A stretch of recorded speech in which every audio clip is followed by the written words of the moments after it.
Deixa eu adicionar aqui a Cláudia, que ela está entrando. Oi, Rogério. Cláudia, tudo bom? Tudo bom, e você? Bem também. Bem-vinda aí à live aí que a gente vai conversar hoje. Obrigada Cláudia, você pelo convite. nada. Só diminui um pouquinho só o seu volume. Você está conseguindo me ouvir direito? Eu tô. Porque tá com um pouco de retorno aí, mas agora já melhorou um pouco. Melhorou? Melhorou, show. Cláudia, queria agradecer o seu aceite aí, porque eu estou fazendo várias maratonas aí de live aí com o pessoal da saúde, Hum. profissionais da área aí. E, enfim, a gente não, a gente se encontrou acho que duas vezes só pessoalmente aí em corridas, né? É, acho que sempre em corrida em Piracicaba, né?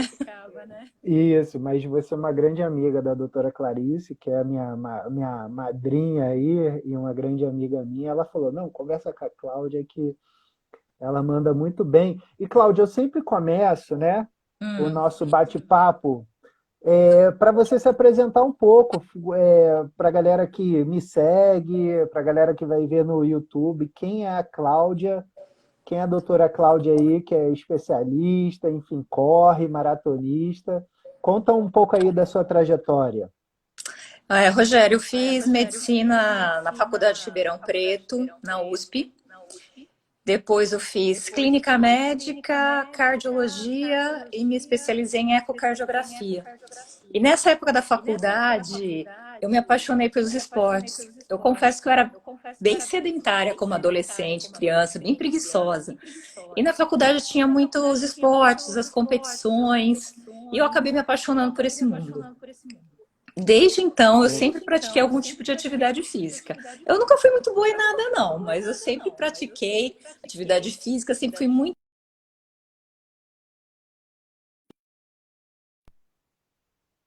Peraí que tá Acontecia, o rolando. tipo de movimento, tudo isso. Até que há 7 anos eu resolvi um pouquinho mais a fundo nisso e já estava trabalhando como cardio, tudo. Eu fui estudar medicina esportiva. Aí eu terminei, fiz uma pós-graduação em medicina esportiva e acabei tirando o título, tudo que me acabou sendo a razão de você me convidar para vir aqui conversar com vocês, né? Legal. Cláudia, eu já vou começar logo. A gente sabe que nessa Hum. pandemia aí tem muita gente que está diminuindo o condicionamento, né? Porque não estão saindo para correr, Uhum. ou estão tentando fazer a corrida em casa, e muitos estão preocupados em perder o rendimento, enfim, descondicionar muito. E aí eu queria que você falasse um pouquinho como é que vai ser esse recondicionamento, né, pós-Covid e quais os principais cuidados que a pessoa deve ter quando Uhum. essa pandemia passar, para que ela possa voltar a correr ou a voltar a praticar a sua atividade física de uma forma melhor, sem ter nenhum tipo de problema que possa acontecer. Então, Rogério, a gente considera que a pessoa que fica de 2 a 4 semanas parada, seja por causa de lesão, por doença, por condições climáticas, ou no nosso caso, com a pandemia, você chega até a perder uns 10% do seu condicionamento físico, quando medido pelo VO2, né? Mas no nosso caso, que não tem problema de doença, que você tem que ficar parado, o indicado é se você tentar, pelo menos, continuar fazendo um pouquinho de exercício em casa, né? De preferência bem orientado por um profissional que já te segue. Eu vejo muita gente continuando fazendo personal à distância, acho que isso é o ideal. E aproveitar esse tempo para fazer aqueles exercícios que eu vou falar como corredora, que a gente tem preguiça de fazer. Fortalecimento, mobilidade. E para quando a gente voltar a fazer os treinos e começar mais devagar, vai ter que respeitar esse limite que a gente teve, essa perda que a gente teve. E aí, sempre com a orientação do educador físico, né? Cláudia, a gente sabe, e através de vários convidados aí que já vieram também, que não é indicado nessa época a gente trabalhar com exercícios muito intensos. Sim. Porque isso, ao invés de melhorar nossa imunidade, vai fazer com que ela possa acontecer de ela diminuir, né? Uhum. E aí, os médicos em geral, né, e eu trabalho aqui com a doutora Clarice e tal, eles recomendam que a pessoa faça uma avaliação uma vez por ano, Sim. pelo menos, né, Uhum. cardiovascular. Pós-pandemia, né, e a pessoa parada aí, vale a pena ela já voltar marcando um cardiologista, marcando um médico esportista para fazer uma avaliação, um check-up completo de novo? Eu acredito que não, Rogério. Se a pessoa está com seu check-up em dia, um mês parado não vai ser o que vai causar grande diferença, que ela tenha necessidade de fazer uma nova avaliação, a não ser que apresente novos sintomas. Se você começar a perceber que está com algum sintoma diferente, aí sim, interrompe a atividade física e procure seu cardiologista ou seu clínico antes de retomar com carga total. Mas em um mês, é muito difícil que você tenha uma mudança drástica. De condicionamento. Ô, Cláudio, eu recebi uma pergunta de um aluno que ele pediu para eu perguntar para você, né? Ele tem asma, e aí, mas mesmo assim ele treina, né? Ele sempre É foi até melhor. atleta amador.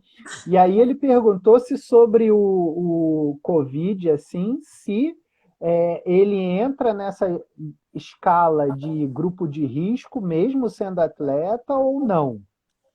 Entra. Entra sim, porque assim, a realização de atividade física, geralmente você é uma pessoa saudável, mas o Covid é uma doença muito nova. A gente está descobrindo, recebendo notícias a cada dia. E a gente não sabe exatamente o que piora o quadro de algumas pessoas saudáveis e as pessoas que têm alguma doença não acontece nada. A gente não tem os parâmetros certos. Mas a gente sabe que algumas doenças predispõem a uma gravidade maior, que seriam problemas pulmonares, o diabetes, hipertensão, obesidade.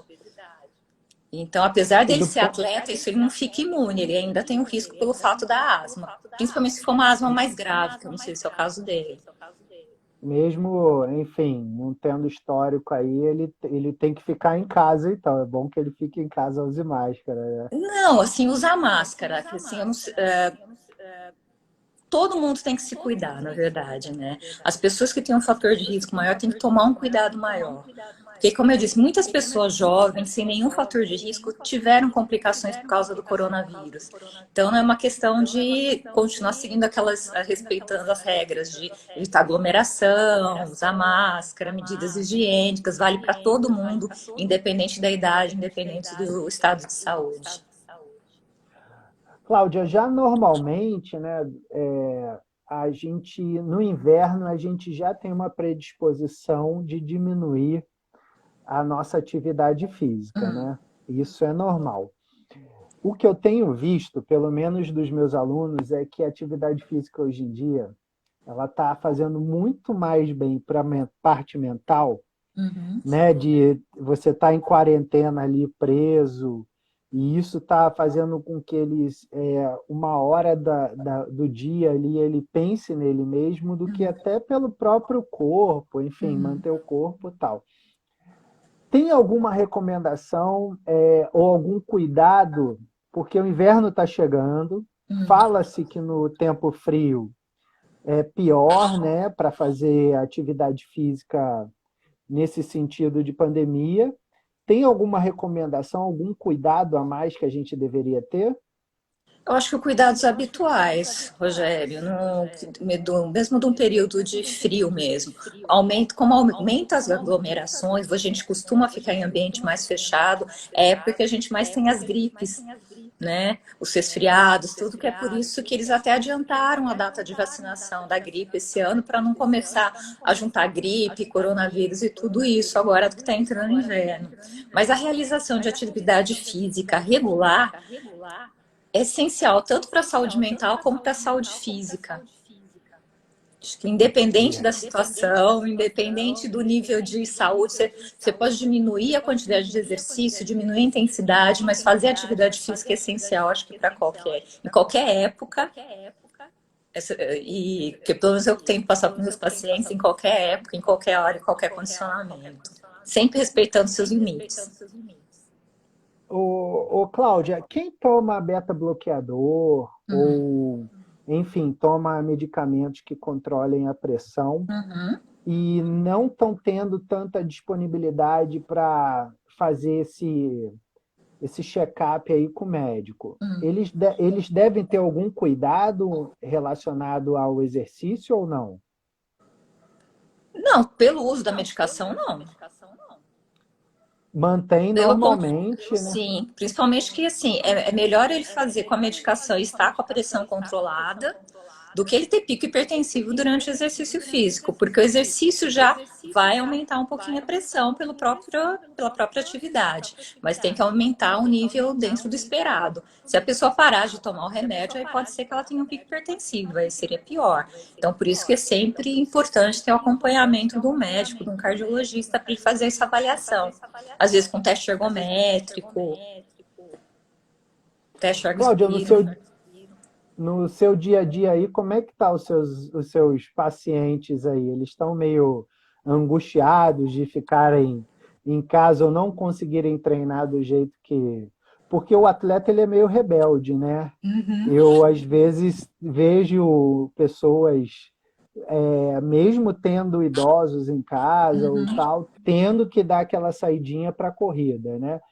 E como é que você está sentindo essa pandemia aí com seus pacientes? Olha, eu atendo muito idoso, na verdade. Então, eles estão bem quietinhos em casa, eles estão bem assustados, na verdade. A gente precisa até conversar um pouquinho para não ficar um pavor, né? Porque a gente fala quanto mais apavorado, pior é. Mas em relação às pessoas que estão muito inquietas para ficar em casa, a Sociedade de Medicina Esportiva lançou, liberou, acho que faz na semana passada, uma nova carta falando que não seria proibido, na verdade, a realização de 30 minutos de exercício físico, por exemplo, ao ar livre, respeitando a distância de 1 a 2 metros, medidas de higiene e tudo mais, evitando aglomerações. É uma opção também. A pessoa só não pode parar, né? Se ela seguir a recomendação do Colégio Americano de Medicina do Esporte, que é 210 minutos por semana, ou 30 minutinhos por dia, que é o que eu estou fazendo, tá, doutora Cláudia? Eu estou fazendo todos os dias Eu isso. tô E tentando, mas nossa, treinar em casa às vezes é difícil. é bem difícil mesmo, mas a gente tenta manter isso, enfim. Uhum. E, doutora Cláudia, com relação à alimentação, as pessoas normalmente, quando elas ficam mais reclusas em casa, né, elas acabam não tendo uma dieta muito regrada Não, e uhum. aí acabam tendo um ganho de peso, Sim. né? E a obesidade a gente sabe que é um fator também de risco aí para o Uhum. Covid, né? Sim. Então, eu já conheço pessoas que engordaram 4, 5 quilos de estar em 1 mês e 10 dias, assim, que eu acho que é mais ou menos o que a gente está aqui em Pira, né? Uhum.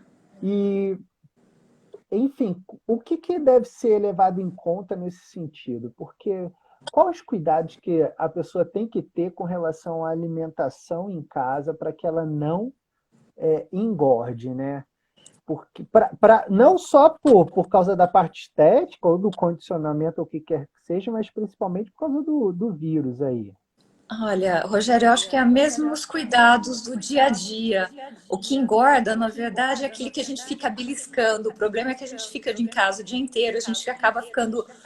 Qualquer hora vai na cozinha, pega uma coisa, come um docinho ali. Acho que é isso que realmente acaba engordando.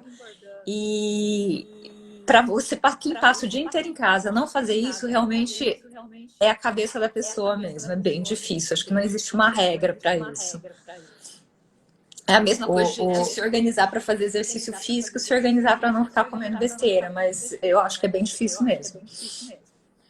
Cláudia, eu já vou entrar agora para um lado mais específico assim dos Uhum. atletas, né, do pessoal que corre ou que faz atividade direto, né?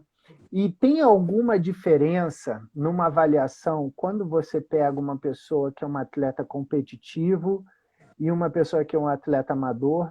Tem alguma diferença nessa avaliação médica? Olha, quando o atleta de competição, eu acho que vale uma avaliação um pouco mais profunda, porque ele vai exigir o máximo dele em treinos e em competição, né? Pelo menos a avaliação eu peço para todos o teste ergométrico ou, se possível, um ergo espirométrico, que também vai orientar o treino, né? Que vai ajudar vocês também a orientar melhor, a programar melhor o treino do atleta, né? Pessoal, quem quiser fazer pergunta aí, faz as perguntinhas aí. Pode ser no comentário ou na interrogação aqui embaixo, que aí eu indico para a doutora Cláudia aqui.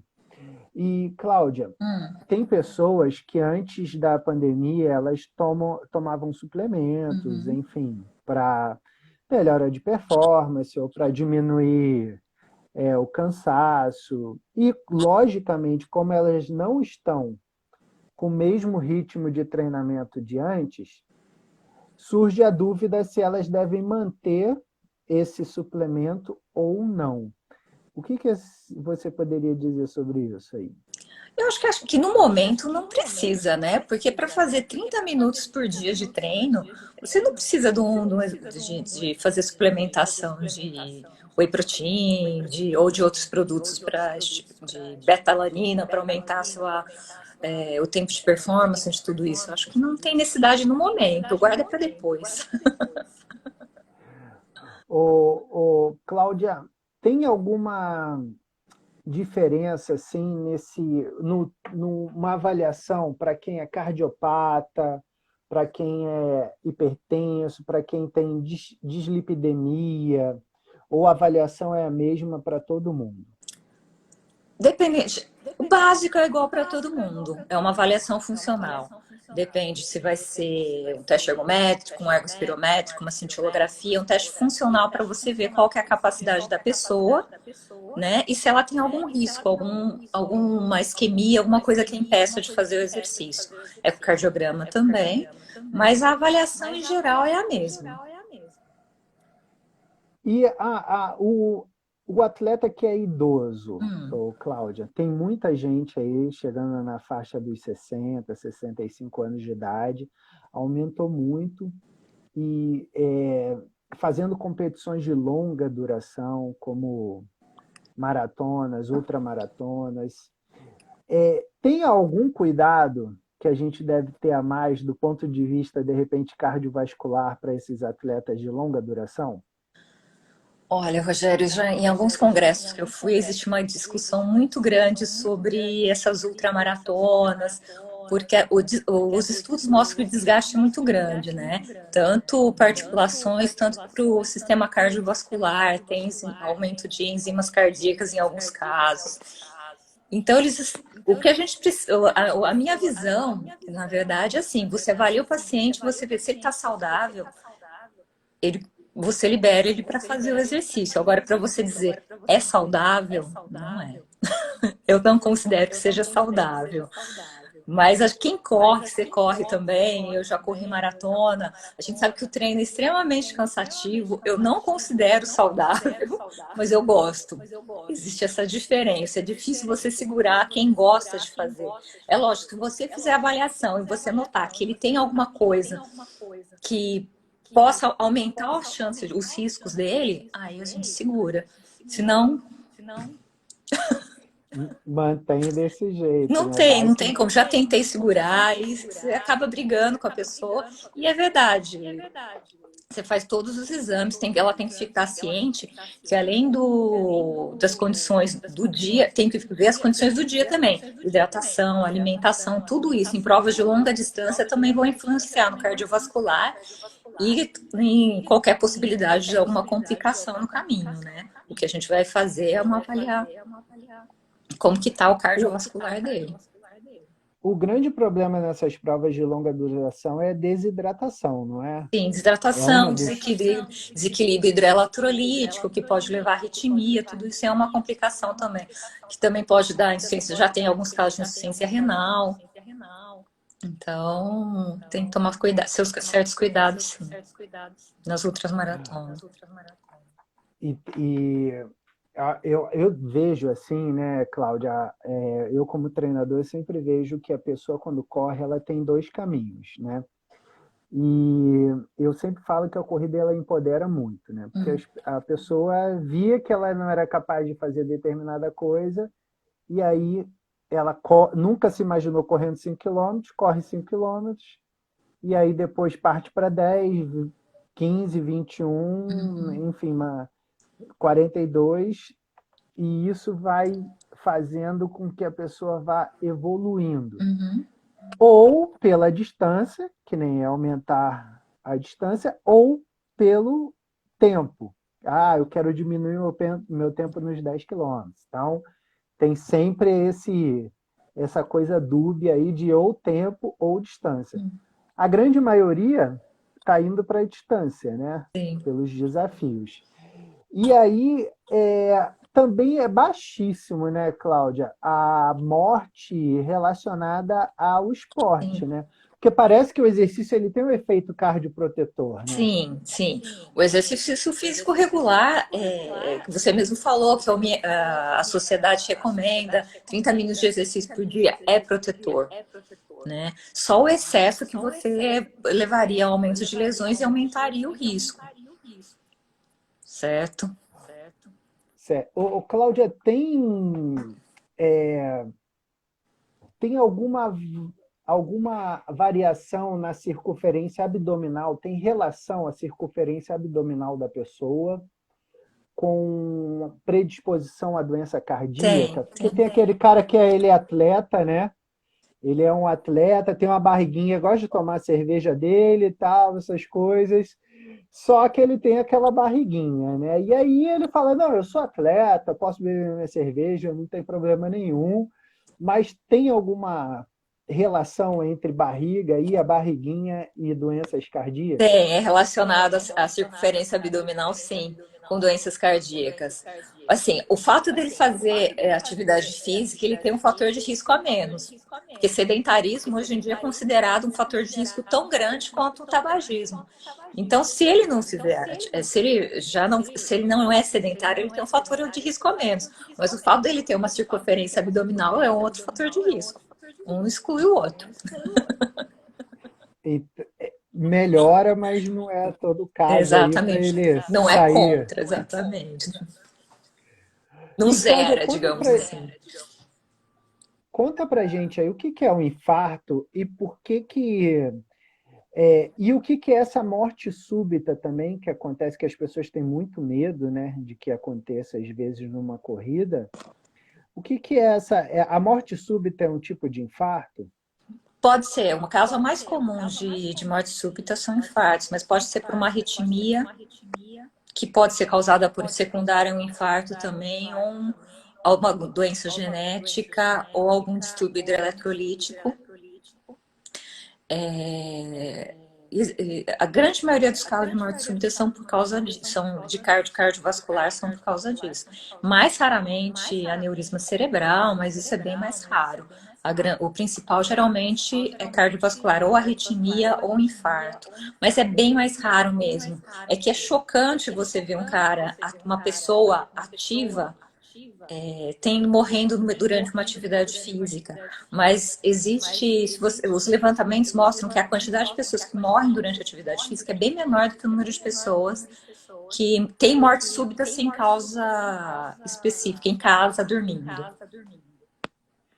E, Cláudia, tem aquelas pessoas também que bebem socialmente final de semana, gostam do vinho, enfim, gostam de tomar a cerveja você já falou um pouco, mas que, enfim, são saudáveis, têm um corpo legal.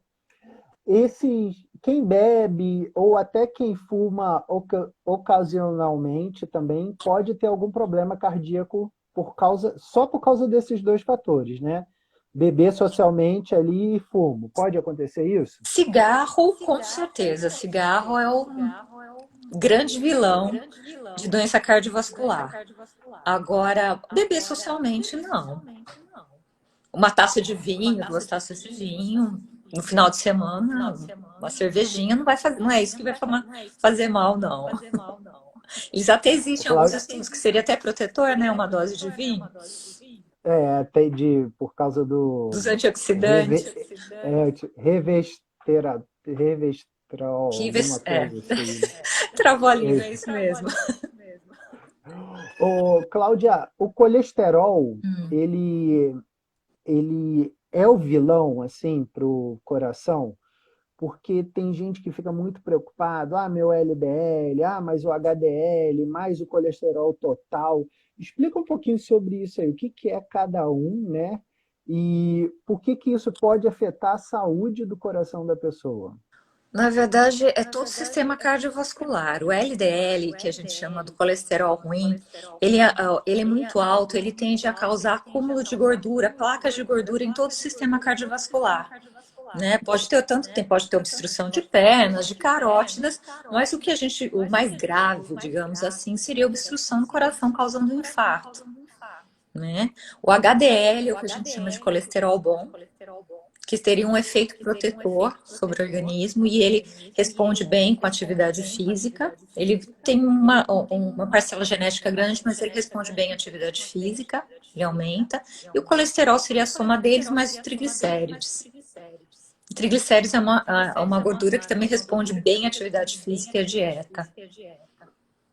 Tomar ômega 3 faz bem para o coração? O que que você acha? Acho que faz. Você pode tomar, é um antioxidante.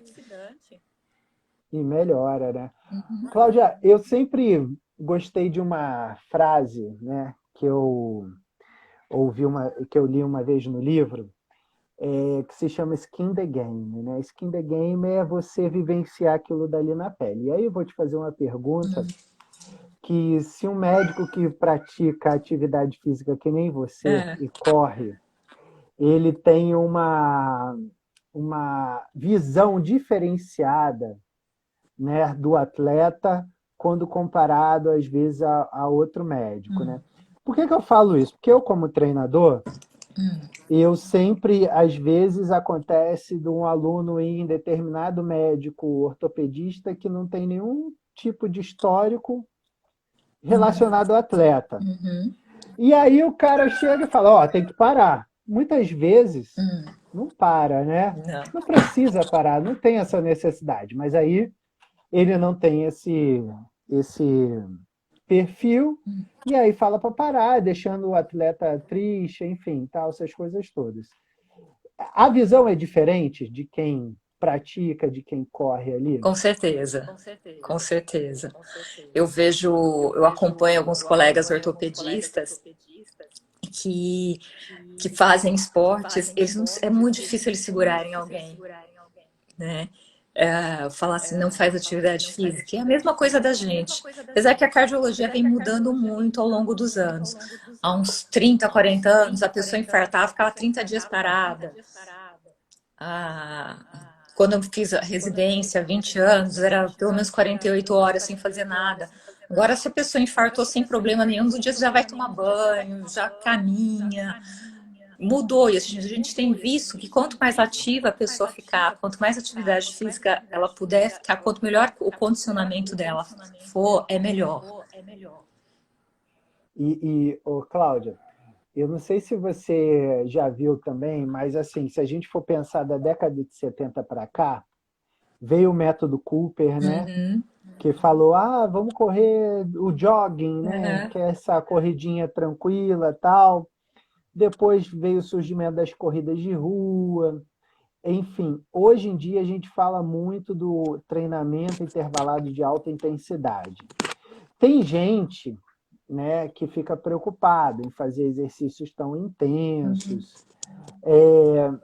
Existe alguma faixa de intensidade ali que seja a melhor para a saúde do coração?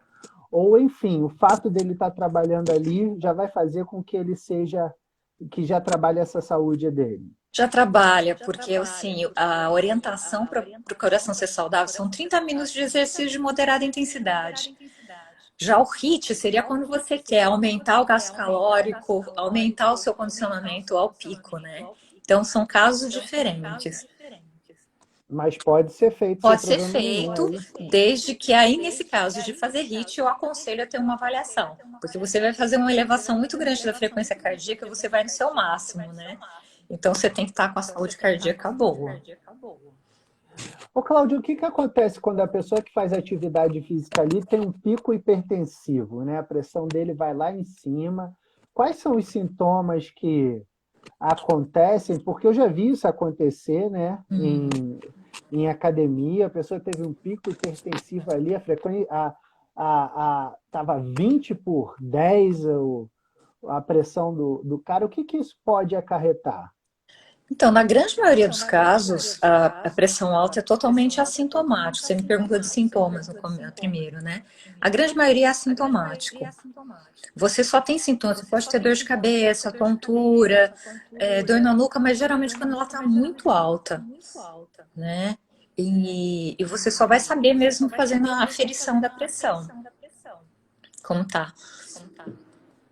Agora, a pessoa está fazendo ali a musculação dela e, enfim, começa a suar frio, começa a sentir essa dor na nuca aí, é para se preocupar? O que que ela deve fazer?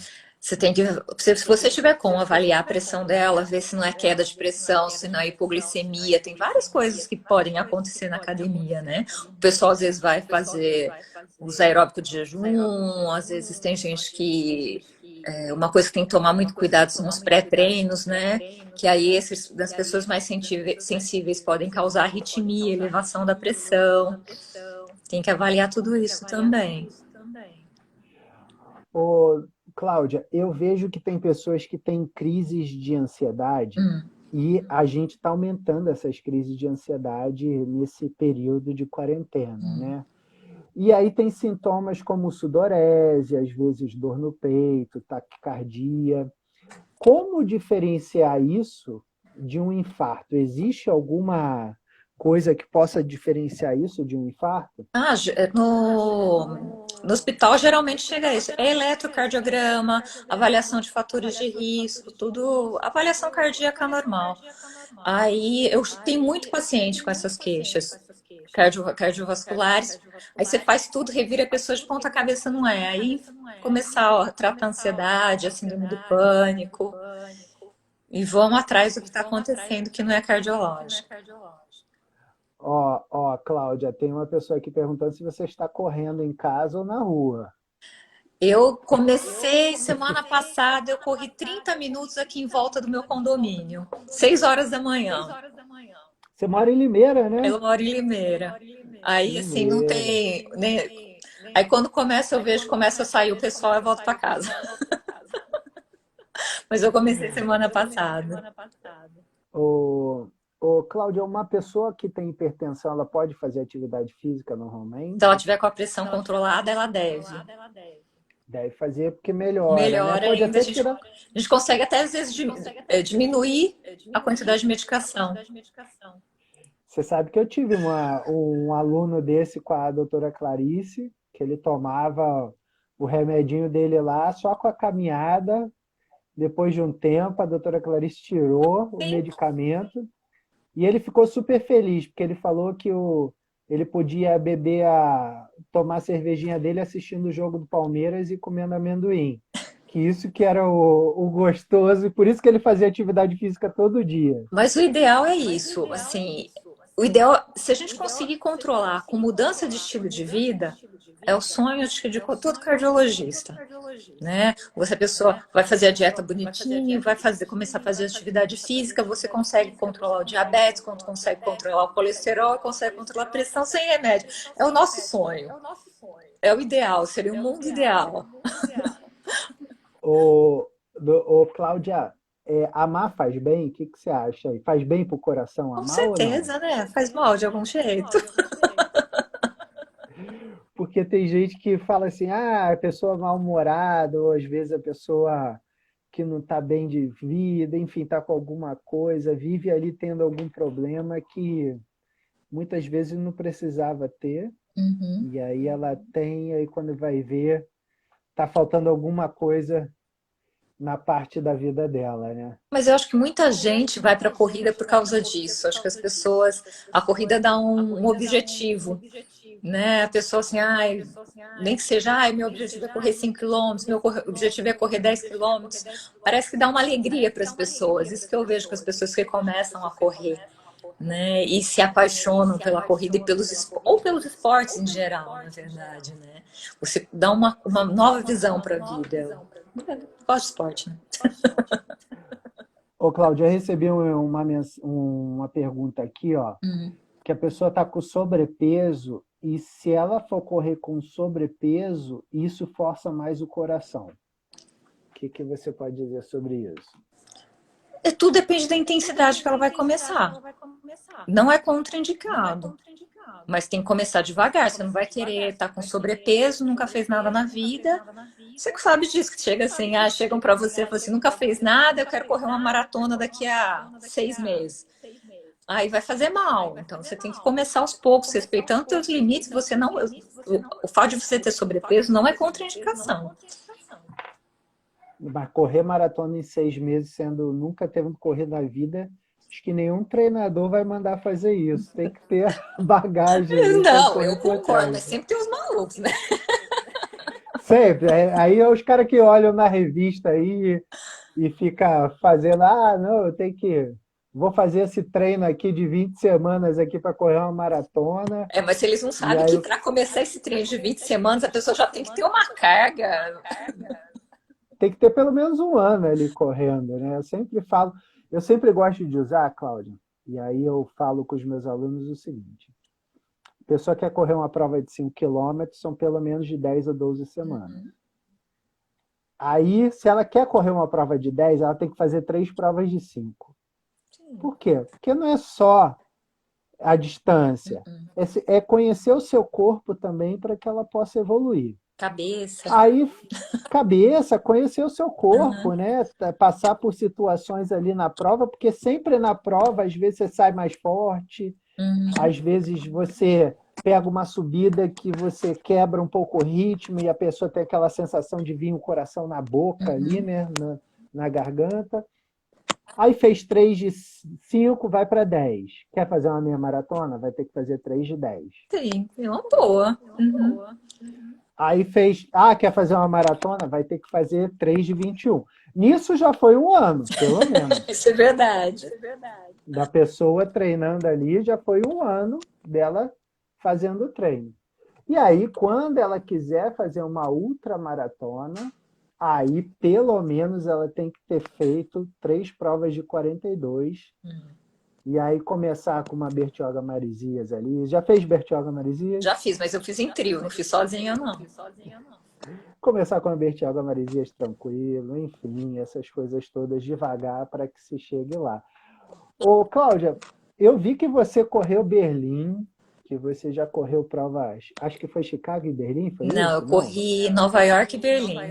E Nova York, Berlim, Rio e a Disney. E a Disney. E eu sempre gosto de perguntar isso para os médicos que eu entrevisto, às vezes lá na rádio.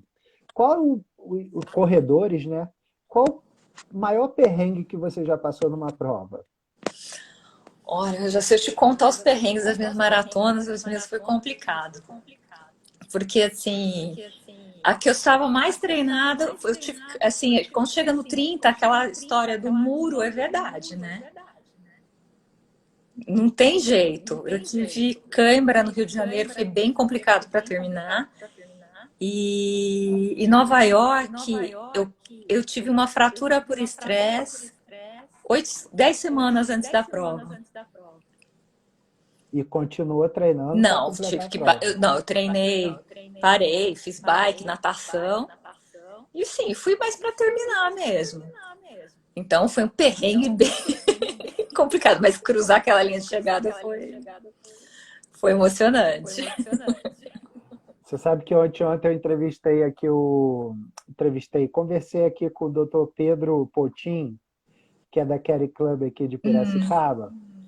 E aí ele falando que muitas vezes ele, com orientação médica, que fique bem claro, né?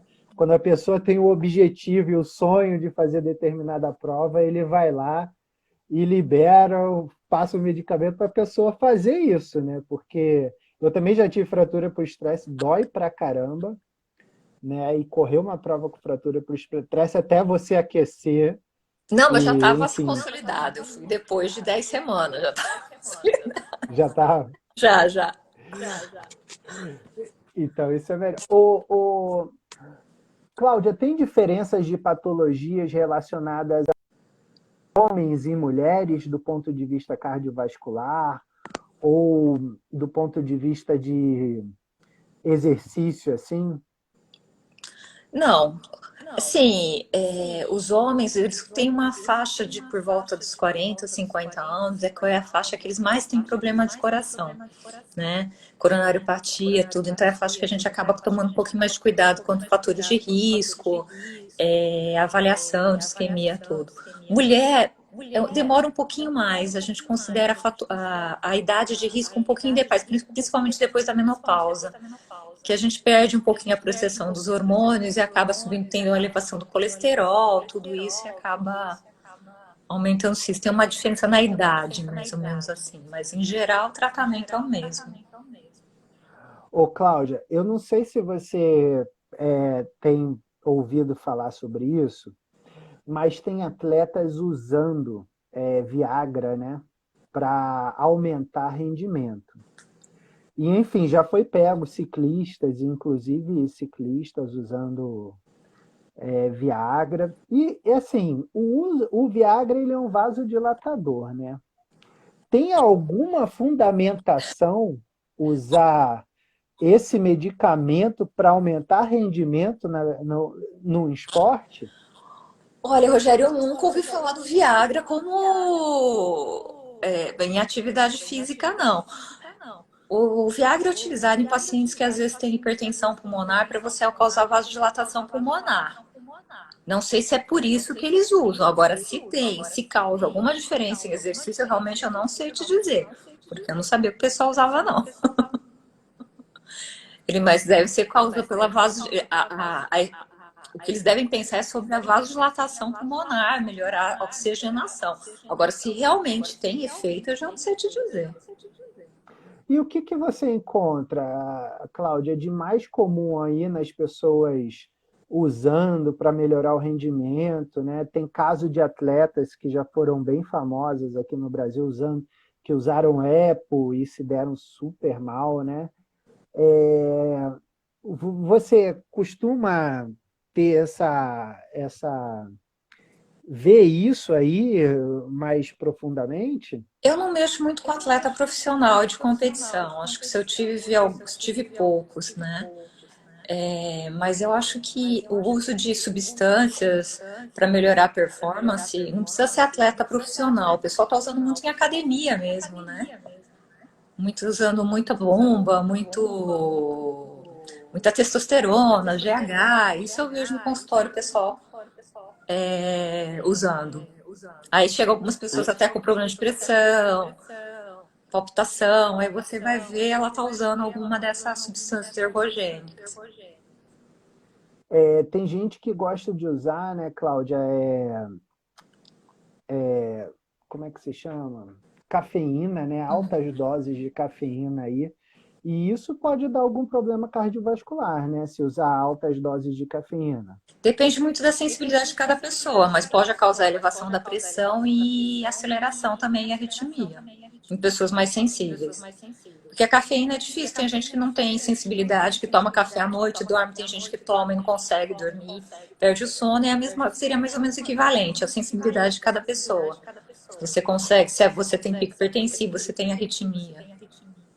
Eu não posso tomar café depois das 6 horas, que eu sou um cara desse. Eu Se você, fico. então, se você provavelmente, se você exagera na cafeína, você deve ter um pouquinho de palpitação, não sei.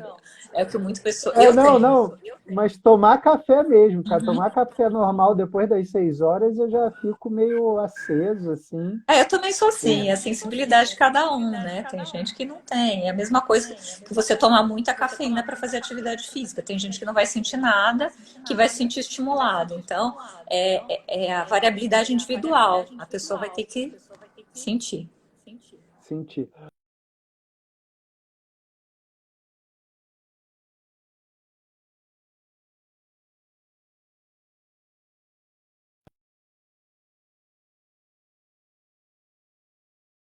Você tá.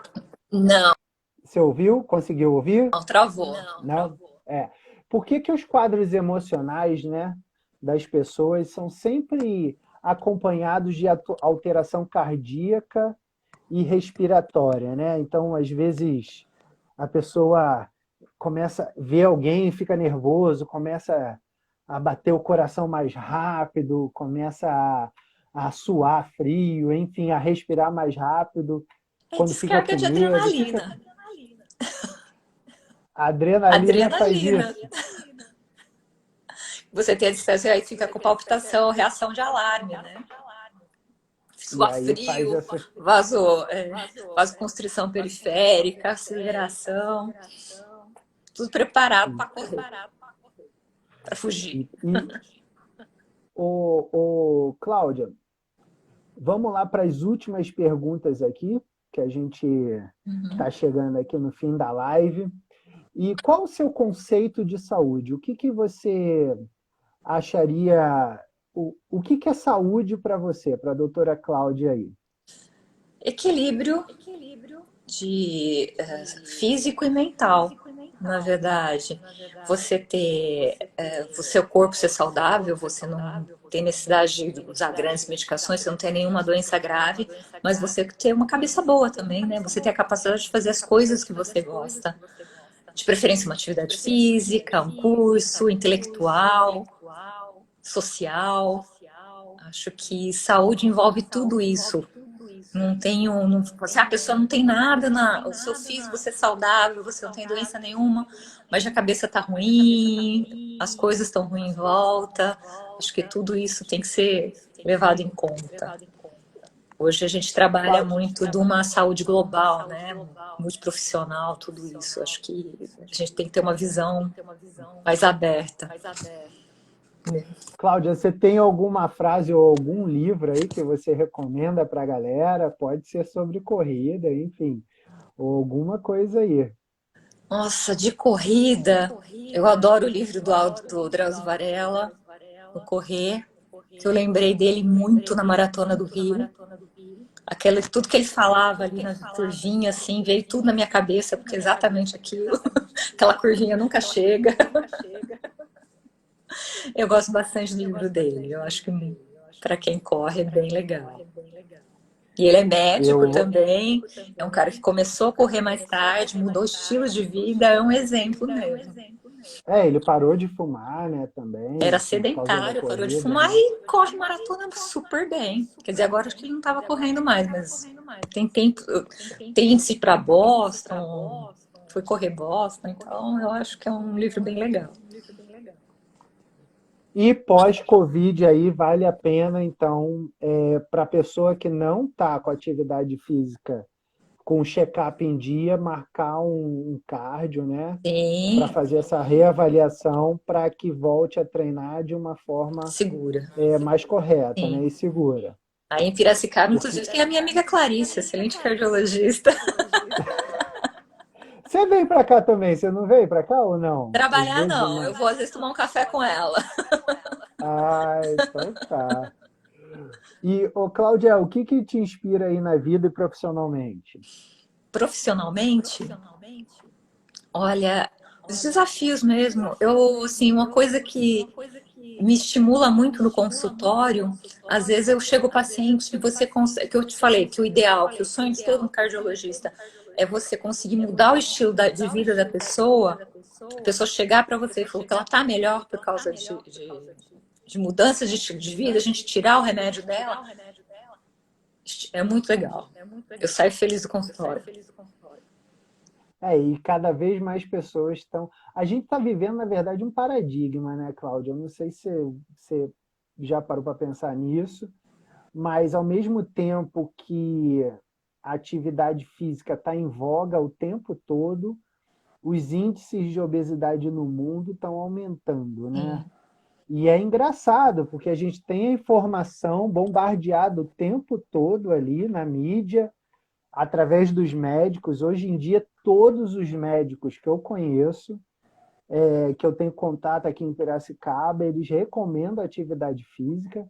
Até médicos oncologistas, né, que falam, cara, você tem que fazer atividade, tem que fazer com químio, fazendo rádio, você tem que fazer atividade física. Ao mesmo tempo, o pessoal, o mundo está se tornando mais obeso, né? E é engraçado isso. É um paradoxo, na verdade. Eu acho, às vezes, eu acho que é um pouquinho por causa das redes sociais. Tem as pessoas que estão chegando no extremo, mesmo na corrida. Que a gente sabe, você, educador físico, você sabe que correr 5 quilômetros é uma grande vitória, mas as pessoas às vezes querem chegar já correr 42 porque viu a galera correndo, né? Vão para os extremos. Aí é muita propaganda de comida também, as pessoas querem comer, então é muita ansiedade. Então, eu acho que vão para os dois, são paradoxos mesmo. Acho que não sei quando e como a gente vai conseguir um equilíbrio nisso. A pessoa não se apaixona pelo caminho, né? Ela já quer chegar na linha de chegada, Sim, né? sim, ela quer ter aquele É, título, aquela coisa.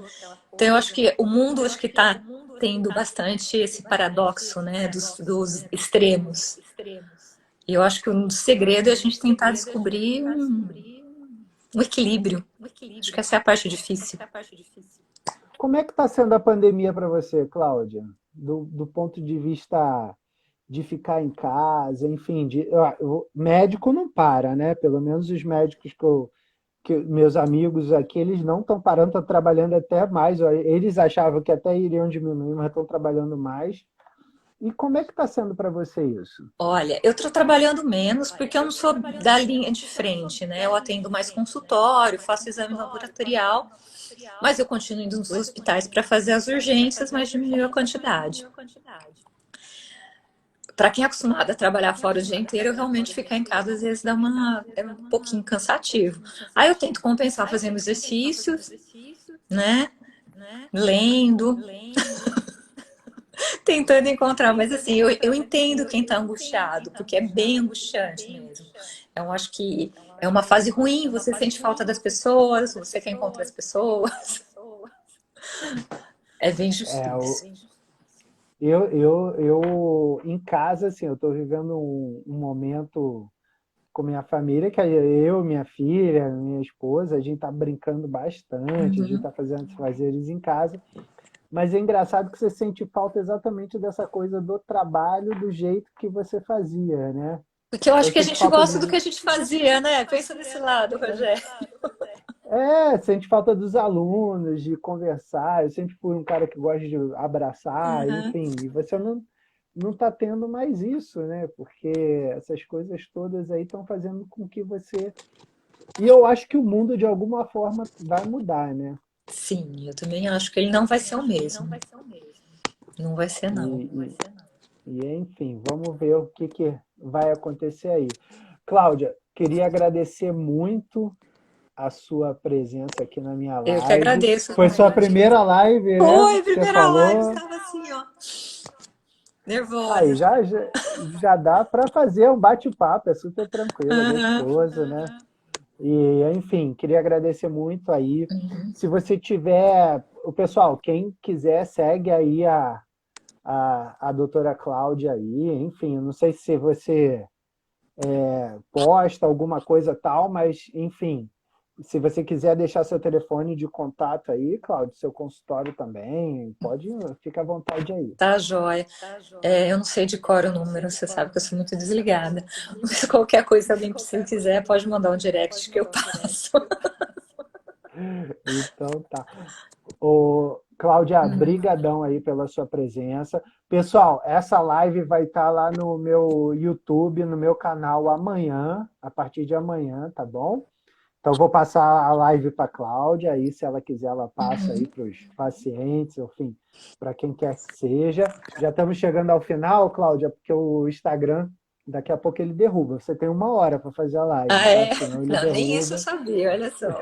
Caloura mesmo. E eu queria agradecer muito aí a sua presença, enfim, que a gente se encontre mais aqui em Piracicaba, nas corridas depois disso. Sim, E obrigado aí pelo esclarecimento das coisas. E que você fique bem aí. Que você você se também. cuide e fique bem aí. Que Tá todos nós bom? fiquemos em breve, esse tempo ruim passe, a gente volte a correr e possa se abraçar todo mundo, né? Isso aí. Cláudia, um beijão então para Outro para você. você. Tchau. tchau, tchau.